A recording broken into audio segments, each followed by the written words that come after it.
Good evening. I have a question for you. Have your birds, excuse me, let me try that again. Have a question for you. Your birds are talking to you every single day. Long before a problem ever shows up in a coop, it shows up in a bird. Most keepers react too fast because they've never learned to interpret what their birds are telling them. Well, tonight we're going to slow that whole process down and help you understand the language of your flock. Now, let's get right into understanding poultry behavior, signs of stress, and comfort and health. And away we go.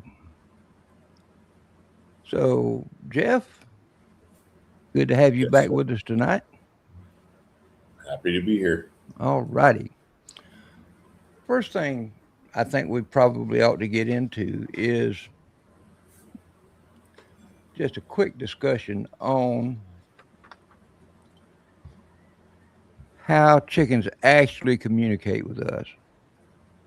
Um, they do it almost entirely through their behavior, their posture, their movement, and their routine because they do not vocalize pain or discomfort in ways that humans naturally recognize. Why is this important? Well, behavior is the bird's only visible language. Every posture, every movement, or change in routine reflects how genetics, management, and nutrition are working together. When keepers understand this, they will stop guessing and start interpreting. What's your thoughts on that, Jeff? Buddy, I've been preaching the 15 minutes on the bucket for a long time. When you're done, when you get done feeding and watering and doing your chores, and you need to turn that bucket over. Everybody should have a good bucket or chair in their coop or where their chickens are.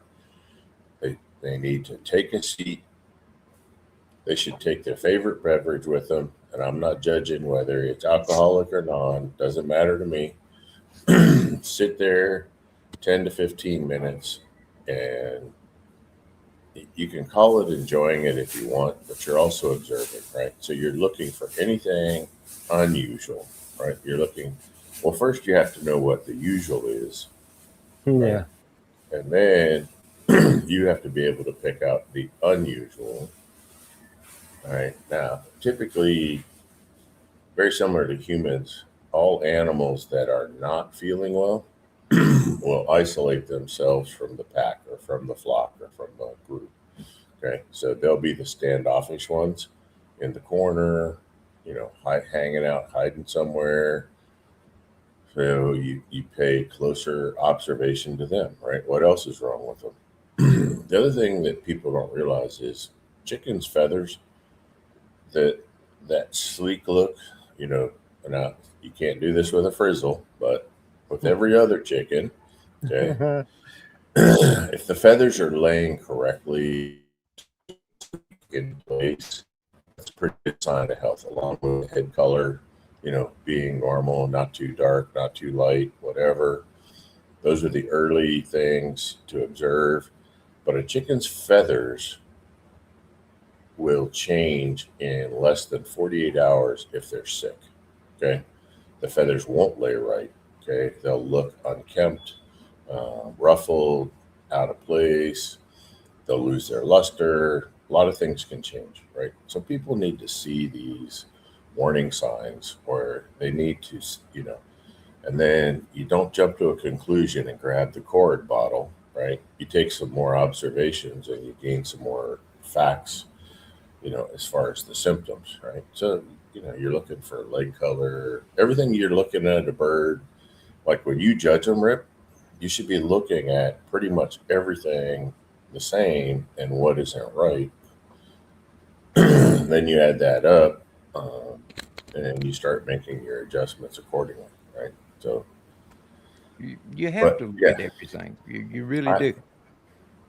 I've been Go ahead. preaching observation for 25 years. But you know how hard it is to get a chicken keeper to slow down for 15 minutes and just watch their birds? If they do this 2 or 3 times a week, okay, there are no health issues if you're observing your birds, right? If you're not paying proper attention to any animal that you own, okay, then things are going to creep in on you, and it's going to be a nightmare before you know it. Yeah. Jeff, I want to circle back to something you said earlier, and that's you have to know what's normal for your flock. Right. You got to establish that baseline. And there's no written guide for what a flock's supposed to behave or look like or act like because each flock is different. I mean, Yeah. Yeah. it's totally different. So it's something you have to learn through the observation, like Jeff's talking about. I'll tell you what, when I walk in, like if I go to your place or Carrie's place or Sue's place or who's ever's place, right? When I first appear to the flock, if they're all frightened and fly away or they try to get as far away from me as possible, that's the first red flag. Okay. Mm-hmm. That that is not normal behavior. Right. So something is wrong in their atmosphere, their environment, their feed, the way they're being managed and handled. The truly healthy flocks that are being managed really well, those birds are going to be curious. They're going to come up. They're going to peck my shoelaces. They're going to peck my pants. They're going to be, okay. They're going to be trying to sit on my shoulder. Okay. That is normal. That is good. Okay. Um, everything matters. Everything adds up. It's all part of the puzzle, right? You can't do 1,000-piece puzzle and have a piece missing. They all Mm-hmm. have to fit together. So that's usually where I start. Then I'm looking at head color, like what does the combs and wattles look like? Where are they in color? Um, then I'm looking at feather. Are the feathers laying correctly? Do they have the right sheen for the breed? Okay. I'm looking at leg color. I'm looking at how well do they walk, right? Anybody limping? Anybody favoring a foot? Anybody high stepping? So, I mean, when I walk into a flock, regardless of whose it is, my observation antennas go up and I start looking. Okay. I mean, that's just that's who I am. That's what I do. But that's what I get paid for. There you go. So, There's what's always the that. what's the impact on the individual bird? Well, when communication signals are understood correctly, individual birds are less likely to be subject to unnecessary treatments for diseases that they don't have, stress or handling that can be worsened from minor issues into major ones. And the impact on the flock is realize correct interpretation prevents unnecessary disruptions to your bird that affect the entire flock, helping maintain stability and predictable routines over time. So, like Jeff preaches, you need to spend 15 minutes a day, 2 or 3 times a week, just sitting out there and looking at your birds. How are they behaving? What are they doing? Is one off by itself? Okay. What causes that if it is? Carrie, I what's mean, your I thought? think I think that's very important. You've given me many valuable pieces of information, but one of the main ones that always sticks out is you got to know your goals. And once you know your goals with your flock, that will guide you to what you're looking for. And once you know what you're looking for, then, like Jeff said, flip over your bucket after you feed them and sit down and watch them. It's That's how we know when our kids aren't doing well. If people have had small kids, they're not doing well because you watch them, you see them, and it's the same with anything. And if you're doing that regularly, then you can catch it faster. And if they're not doing well, you make the decision, is this something that I can give it something natural, and if it fixes it, I'll keep it? Is this something that I don't want in my breeding program, so I need to get rid of it? You know, it'll tell you those answers, but if you don't know your goals, then it's really hard to figure out what you're looking for. So I think you start with your goals, which I would like to hope that by the time somebody has that many chickens or turkeys or whatever birds they're dealing with, they've already figured out their goals and figured out what they're looking for. But I mean, if you look at your chickens often, you know what they're like when chickens are chickening, and you can tell when something's off. What's funny, if you spend enough time observing your birds, you may not see anything that jumps out at you for weeks or months or a long period of Yeah, time. But if something does jump out at you, it will be so obvious to you that something's wrong. yeah, And you need to dig yeah, into that a little deeper. Well, I like to do it at feeding time because Mm-hmm. a lot of illnesses birds won't eat correctly, right? So yep, they're going to go off feed. They're going to either eat less or eat none. So if you're doing your observation right after you fed them, you're going to have a quicker chance of seeing abnormalities or problems arise. Okay, so whether it's coccidiosis, necrotic enteritis, or many other diseases, okay, if a bird quits drinking and eating, those are some of the early warning signs that you're going to see. Um, we've been talking about birds that self isolate themselves, like the loner off in the corner. Mm-hmm. mm-hmm, It might be a wise decision to quarantine that bird anyway, right? So if yep. you're seeing that, Isolating more. get it, yeah. So leaving it in there, if it's viral or bacterial, chances are you're going to give it time to spread. Okay, Yeah, so seeing those loner birds that act a little lethargic or differently, right? Get them quarantined out, right? And then identify what you got going on. And you got to look at all the signs, right? So if you're going to quarantine it, put it in a place with maybe some clean cardboard or clean newspaper or something like that so you can observe the manure dropping, right? Is it a different color? Is it a different viscosity? Is there no dropping at all? Is the dropping too dry? Is the dropping too wet? Right. So, all these are pieces of that puzzle I was talking about.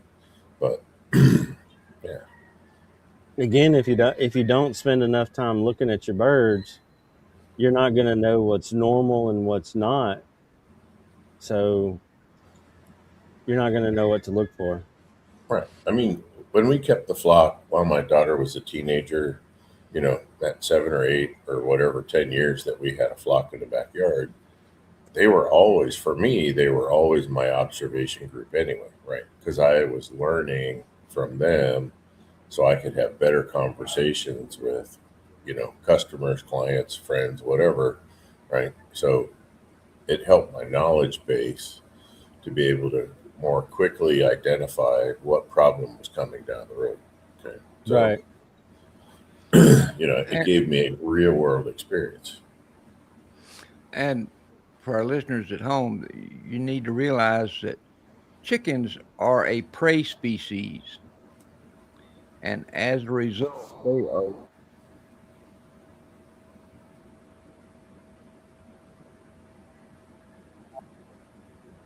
Rip, I lost your sound. Something happened. Yeah.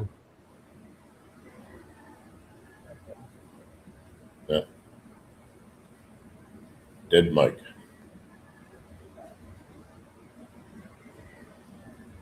But while he's working on that, I just Yeah. want to bring up again this that Kelly put in there. If you're a chicken person, bucket time should be something you look forward to. I don't know Yeah. too many chicken people that don't like to just sit and watch their chickens. If you don't, Now, if you don't enjoy that, like Kelly's talking about, why do you have chickens? Why are you well, I wasting mean, your time? and And I understand that it's not an everyday thing because sometimes you get home late in the evening, you got lots of stuff to do, so you have to feed them in a hurry. But 1 to 2 days a week, you should be able to find time to do that. Yeah. If not, then you may have too many chickens and not enough time to take care of them, and you may need to thin your herd. Or thin the herd. Yeah. I mean, yeah, I got to the point in life where, when my daughter went to college and, wife full time job, I travel a lot.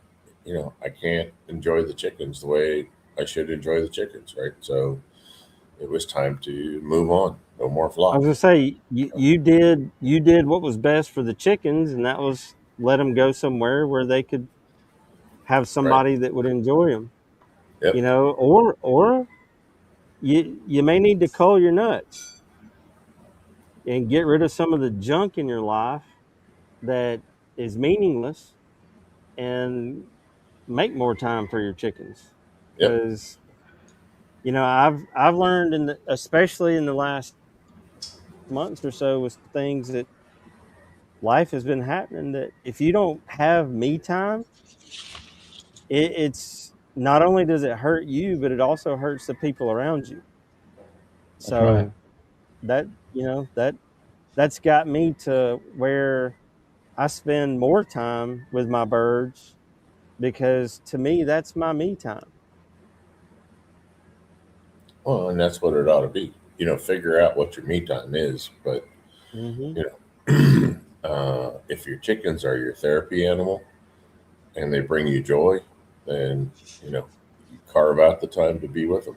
So, But I'll also say this too: if they're your therapy animal, think about that when you go to the feed store. Yeah. Can you guys hear me now? yeah, you're good. Yes. Okay. I switched microphones. Sorry about that. It's But all right. most of the points I was So trying to you're make, you're you were talking about chickens being a prey animal. yeah, So, uh, animals out in the wild who are prey animals are really good at hiding their weakness because Hmm. the predator can pick up on that in a heartbeat and they're targeted and they are no more at that point. Yep. So they can do the same thing to us. We just have to That's why a get, lot of times they'll go hide essentially when they're sick, because they don't want something else to find them. But if you've got a group of birds and one of them gets sick for more than a day or two, the others will speed up the process of culling. yeah, But that's part of being a prey animal.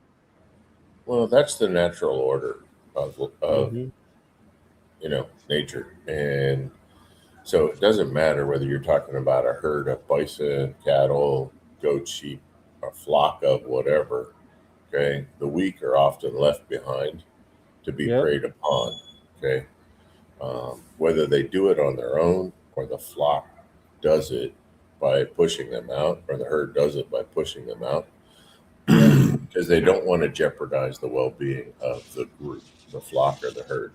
So, Hmm. they'll lag behind intentionally, so that they don't bring danger to the bigger group. So that's Right. normal. That is normal behavior, right? yes. That's just Guys, let's talk a minute. And Jeff, you kind of touched on it, but let's circle back to how do you recognize when a bird is truly comfortable and contented? you can see it in their Hmm. personality. And if you can't read a chicken's personality, get out of chickens, right? You just are not a chicken person, okay? It's no different than walking into a room of people and you start interacting with them, right? You can pretty soon tell who the buttheads are, and you can tell who the people you want to hang out are, right? So, like I said, when I walk into a flock, okay, they should be curious, right? They should be coming up to me. They should be eyeballing me. They should be squatting down in front of me. They should be pecking at my shoelaces, whatever, okay? That is a truly healthy, comfortable environment for that chicken. Now, I've gone to flocks where the owners, now large flocks now, right? We're talking more on a commercial scale, but it doesn't matter, it still applies. If the owner does not like his flock of chickens and he emits that energy that he really hates chickens, but he only has them for the money, that flock is miserable, right? I can't get anywhere close to a chicken.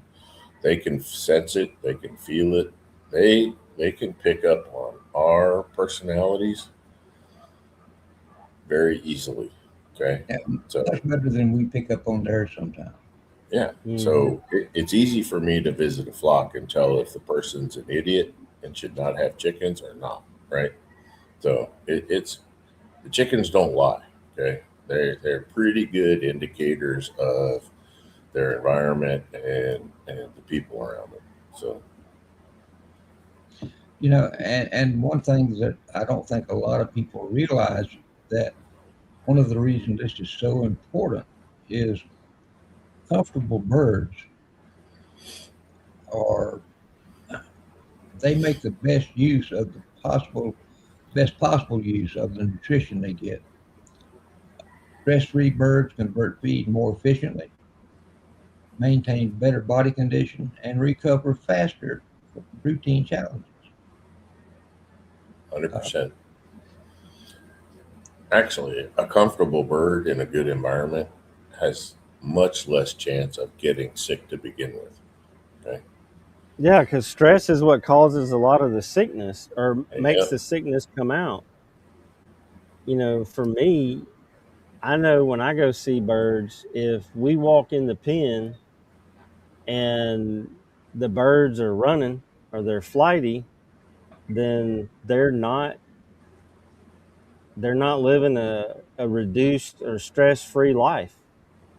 They're they're stressed or they're scared or they're nervous or lacking vitamins.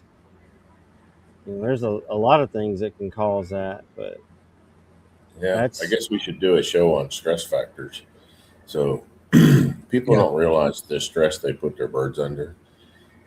To me, too much light is like a number one stress. Uh,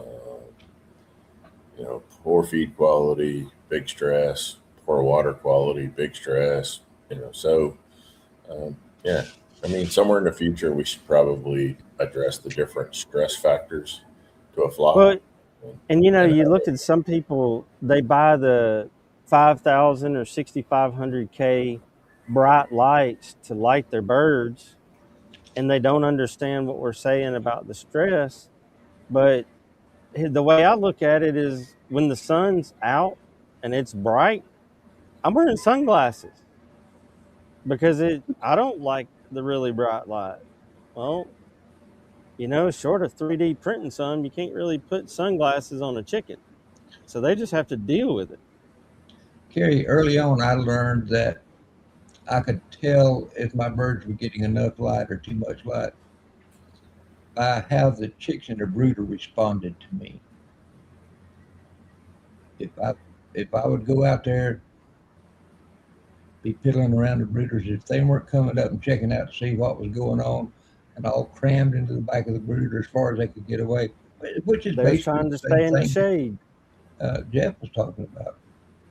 Um, yeah, people think that they're sun worshippers, like these people that go to the beach and like to lay on the beach. They are not. Okay. They are 100% not. If you want to know the light environment that a chicken enjoys the most, go into a dense forest. Okay. A dense forest, sit down and observe, okay, get that free app I've been telling people about, Lux. Measure the light in there. Okay. Pretty much anything over 40-foot candles is stressful for a chicken. And I Oh, go into chicken yards, I go into chicken pens. I can't stand to be in there without sunglasses and people think their chickens are happy. It's like, come on. I mean, really? They're jungle fowl people. Okay? They are not sun lovers. They I look just at a lot of game fowl people. You know, typically for them, when they raise chicks, when they put them outside, they'll free range for a while. Or if you look at pastured poultry people, that their birds free range on the pasture. Well, go look at them in the middle of the day. Are they in the woods or in the shade of the eggmobile? Are they laying out, wallowing in the sun, soaking up? People just don't pick up on these small observations like that, right? But Well, that's pretty why much they have from us. 10, pretty We much from pointed 10 out in the to you. morning till about 3 in the afternoon, when the sun is its most intense, chickens are in shade, okay, and they definitely want muted light. Now, periodically, for short periods of time, you'll see a chicken go lay in direct sunlight, especially in the wintertime in the north. Okay, that's fine. But how long were they there? 30 minutes, hour, and then they're done. And anyway, so It's about like us. yeah, All right, that's Dr. about all. Maddox, we have a question here. Okay. I had a rooster who would constantly attack a specific hen. She was the only hen that never produced an egg. Is that why she was attacked? Without observing them more, I don't know for sure. It's definitely a possibility. There was probably a health issue with that hen that the rooster could detect and you weren't. And there's a reason why the hen never produced an egg. So, and the rest of the flock or the rooster was probably able to see the weakness in that hen and wanted to remove it from the flock. So, there's a strong possibility that that's the reason why, but I'm not going to say conclusively without knowing more. So,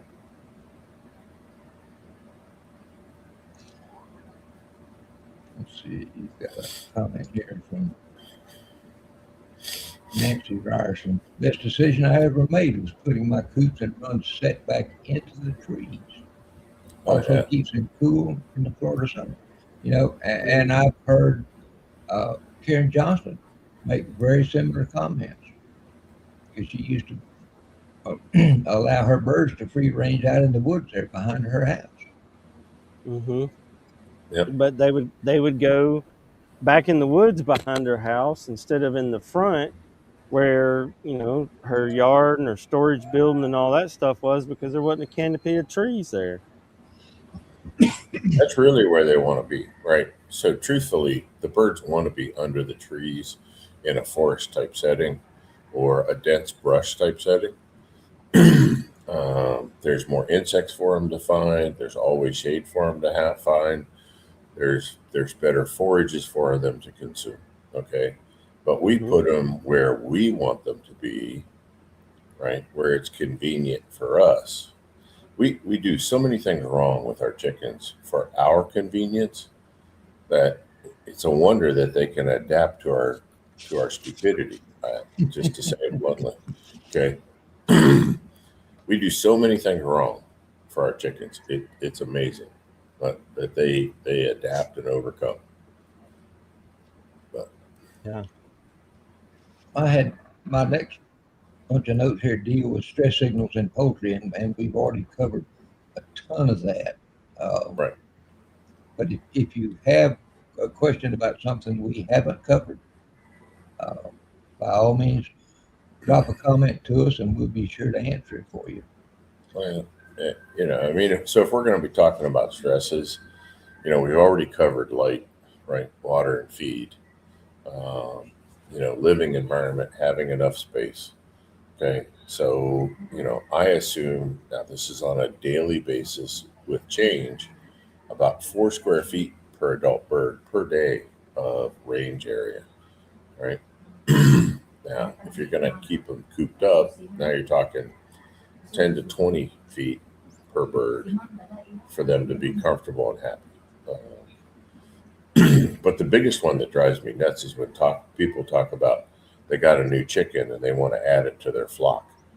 They have no idea the amount of stress they just put on that entire flock by adding chickens to the group. Okay. Yeah, They are flock oriented. They are group oriented, and the old word pecking order is real.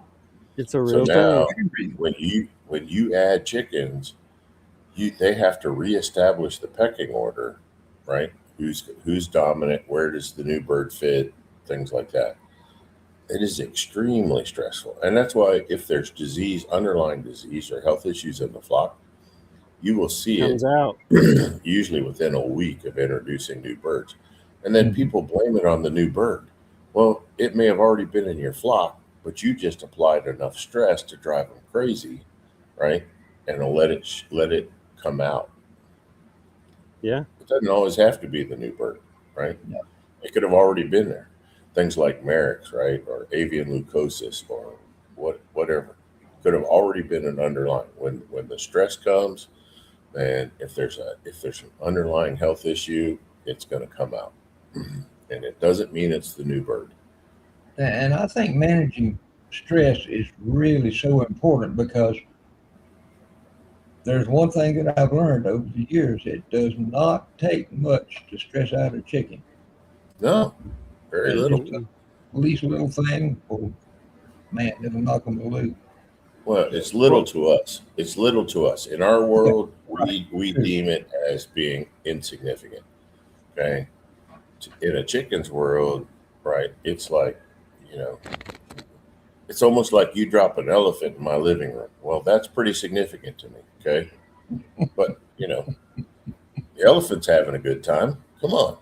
So if you have to commingle new birds, or you're doing this, right, do it in the middle of the night, okay, when Yeah, they're on the roost. yeah. Trying to do a daylight addition is complete Crazy. stupidity. I mean, it just, don't do that, right? It's It'll bite you in the end. It sure will. So, like sooner for or later. me, I've got some breasts that I hatched out a couple months ago, and I'm gonna integrate them in with my flock of breasts.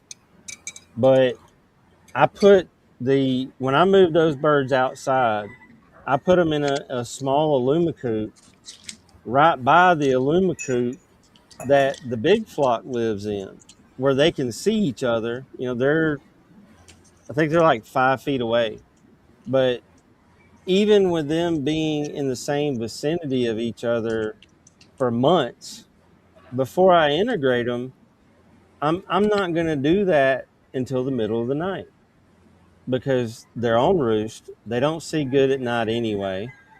And when I stick a couple of them in there at a time, they're probably not going to notice. If they do, they'll be like, "Oh, that's Bubba from across the street. No big deal." But when people ask me, "Well, do you think such and such stresses my chickens out?"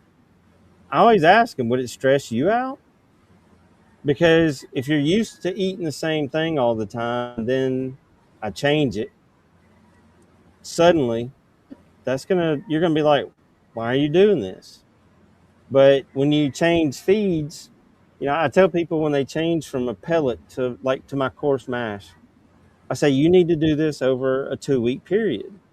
You need to start mixing it like this, and then gradually increase the amount of mash and lower the amount of pellets, and do it gradually. You won't stress them out. They'll eat it.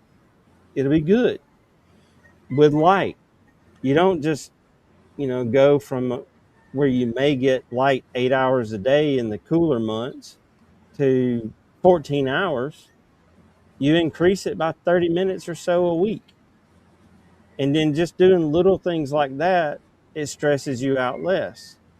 And like, Jeff used the analogy about being at the beach earlier.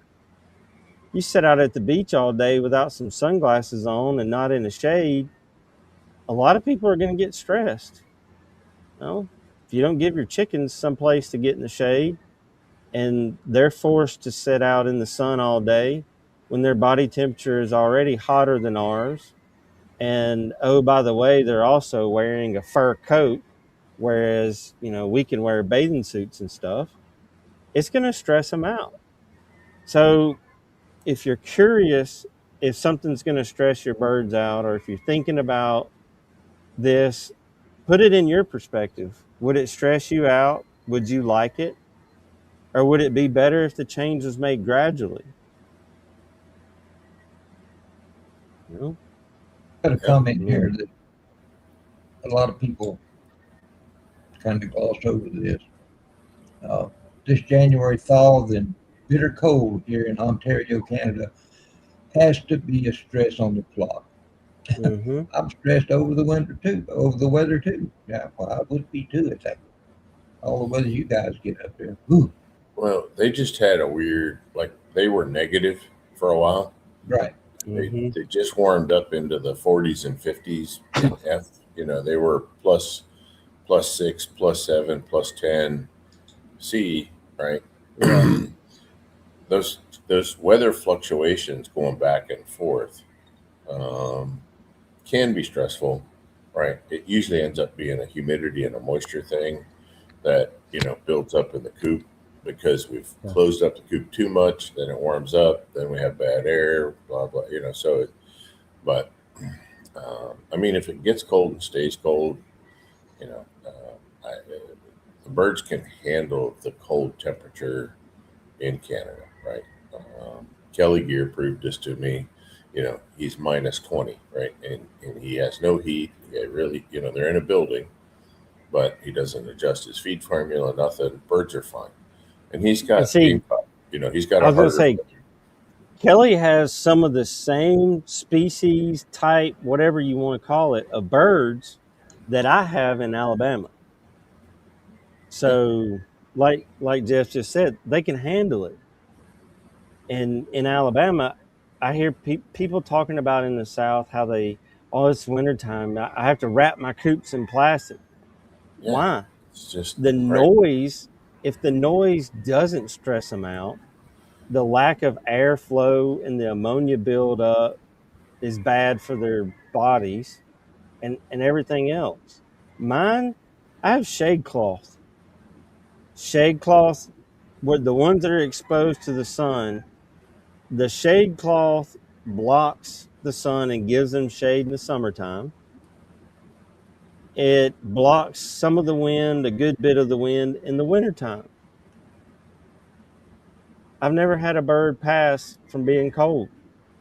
No, and you're not going to, right? I mean, Mm-hmm. it's as long as the ground's dry. So moisture and cold combined are a problem. So as long as Yeah, you're blocking the prevailing wind, in the wintertime yeah, and providing shade, and actually, if you get a chance, switch over to the green shade cloth. The color green to a chicken, and actually to a human and most animals, the shade of green is the most mentally soothing color in the spectrum Yeah. for most animals, right? So I if can you had see that. if you had a good, fairly dense green shade cloth, it's probably a winner versus Well, the black. because The black's okay, but green would be better. if they see it out of their peripheral, the green, they could, oh well, that could be grass, but Yeah, a different color. I could see how that would stress them out differently. right. The ones that I've been using have been a tan color. I guess that would be more like dead grass. But Yeah, when I get more, I'll get some green because you're right. I mean, that does make sense. And when I see people that have been doing it for a very long time that use shade cloth, and they do use green a lot. There's some right over there. yeah. If you use the green that only allows 30 to 40% light transmission, you're gonna hit it. I mean, that's pretty much their comfort zone. Again, think about being in a dense forest, how much light is coming down to the ground. Yeah. That's the environment you want to create. So, Let's shift gears here. We've talked about stress signals in poultry, but what are some of the behavior changes that you guys have noticed that often suggest illnesses? Yeah, some of the what that you suggest on this? behavior changes. Well, like I said early on in the show, I'm always looking for. First off, I look at the head color, right?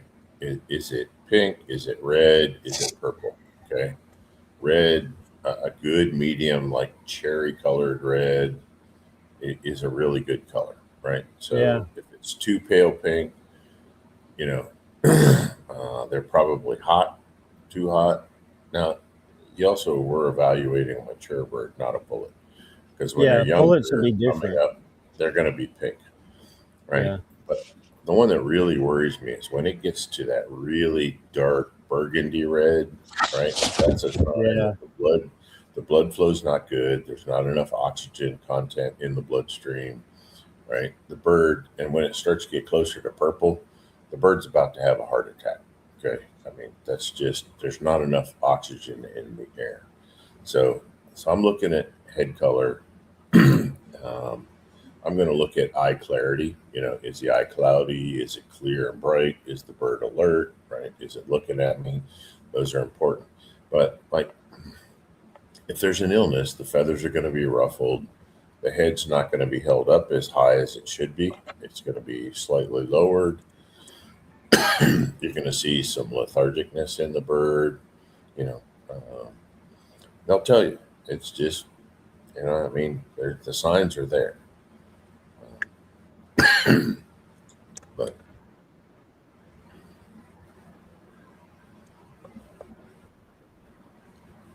Okay.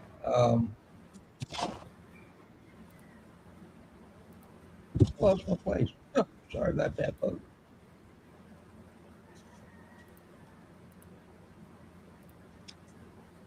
I think when the birds get lethargic, that's also a really good time for them to go off feed and not get the nutrition they need. So that's just another reason to really pay attention to our birds. yeah. When they start to get lethargic, like when you go to see your chickens, if they're not like a toddler when you come home in the evening and come see you, want to know, what you're doing and all that kind of stuff. If you don't see if the chickens don't come to your feed and act curious and stuff like that when you go to feed them, and they just kind of wander off into the corner, that's a sign that something bad's going on. Especially they're lethargic, they're separating themselves. Like Jeff said, the physical characteristics, looking at their feathers, looking at their combs and their wattles and the color and how they are, pick the bird up and feel of them. Now, I will say that if you've got a bird that's lethargic and trying to isolate itself, and you pick the bird up and it's lethargic, and you feel the combs and the wattles, and they don't feel right, they don't feel good, I would take that bird out of the pen, put it in a pen somewhere far away, and then I would go inside, wash your hands, throw some sanitizer on them, change your shirt, because there's a really good chance that that bird's sick, and you don't want to go handle another one and run the risk of getting it sick too.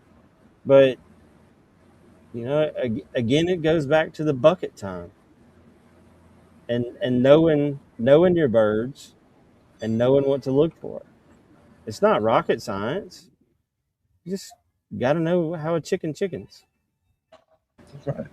I have an interesting And comment. Go ahead, Gary. I was gonna say, and they all chicken different, but if you're spending time with your birds, you know how your birds chicken. Tyler 1721 says we have a peach tree in one of our runs, and the chickens love it. Mm, They eat the fruit, the drops, the bugs that show up, and shade. mm-hmm. And we get good fertilizer and bug control. That's a sweet deal. absolutely. I wish more people would plant trees in rows and move their chickens through a small orchard of some sort or grove. It's great for the chickens. It's great for the trees. It's great for but we Well, all just get stuck where we have a fixed coop, right? And, Yeah. and it don't move. And I had somebody buy 2 of the 10 by 12 Alumacoops primarily because they wanted to put chickens in them and tractor them up and down their rows of apple trees Perfect. to fertilize the ground and pick up the apples that fell to keep them from getting found by the lawnmower and slinging that all over the place. And it's been working out great. You know, I spend a lot of time looking at old poultry books. And one of the things that always came across to me is that, and it amazed me at first till I figured out what was going on. But so many of the old time poultry breeders kept birds in their orchards, just like Jeff was talking about. There had to be a reason they were doing that. There's a window of time where it's maybe not the smartest thing to have your chickens in there. So right over that harvest window of the fruit, I would probably not be in there 30 days before. And as soon as you're done harvesting, whatever fell on the ground, I'd be moving the chicken or the animal through there to clean up the residue Yep. and the insects. But, because of the potential of salmonella, E. coli, whatever, I mean, if you're eating them for yourself, that's one thing. If you're going to sell the fruit, just for food safety reasons, you probably don't want a whole lot of chicken manure in the area during harvest time, right? So you need to give yourself some time there and have a time, a time of separation. But So what you're saying, Jeff, is when you're using your chickens to fertilize the fruit, you want to have a withdrawal period with that too, right? yeah, yeah. But and a lot of people don't understand this, that if you're not really into fruit or fruit trees, your absolute best time to fertilize fruit bearing trees or plants is in the fall after the harvest. Okay. You want your highest level of nutrient to the plant in the fall, right before it goes dormant, right? If you're in a place where the tree goes dormant. So that's very similar to when you hen hatch some chicks. After the hen is done, you want to give her the very best amount of nutrition, Yeah. which is why you would feed starter to all of them instead Yeah. of just the chicks. If you're hen hatching, right, as soon as those chicks pop out, you want the hen and the chicks to be getting a starter feed so she can Right. rebuild her body and get back to laying, but you're giving the chicks the best start. And a lot of people Yeah. just go straight back to layer feed, and it delays the rebuilding process of brooding and hatching, right? Yeah. That time where she was depriving herself of nutrition, it takes a lot Yeah. longer to catch that back up. So, You got to make because sure they get a lot of vitamins and minerals. if you watch a hen when she hatches, she's eating and teaching the chicks what to eat. She's eating the same yeah. things Yeah. that the chick is. All right. Yep. She's not. Okay. Her diet shifted to what the chicks are eating. So again, this is an observation that I've learned over the years. Okay. It's not, But just that's how the chickens learn to eat. And if you've all got right. the hen eating the same thing, then that just speeds up that process and gets feed into the chicks faster. And the faster they start eating and drinking good stuff, the better they grow. Yep. Yeah. I mean, Absolutely. I think the first 6 weeks of a chick's life and what they eat is probably more important than the next 6 months of their life, 100%. because you can't change the starting foundation of anything. You just No. have to start over. Yeah. If you screw up the first 3 to 6 weeks of life on a chick, you're not fixing it later.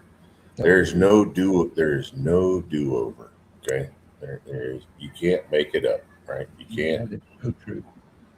What else you got, Rip?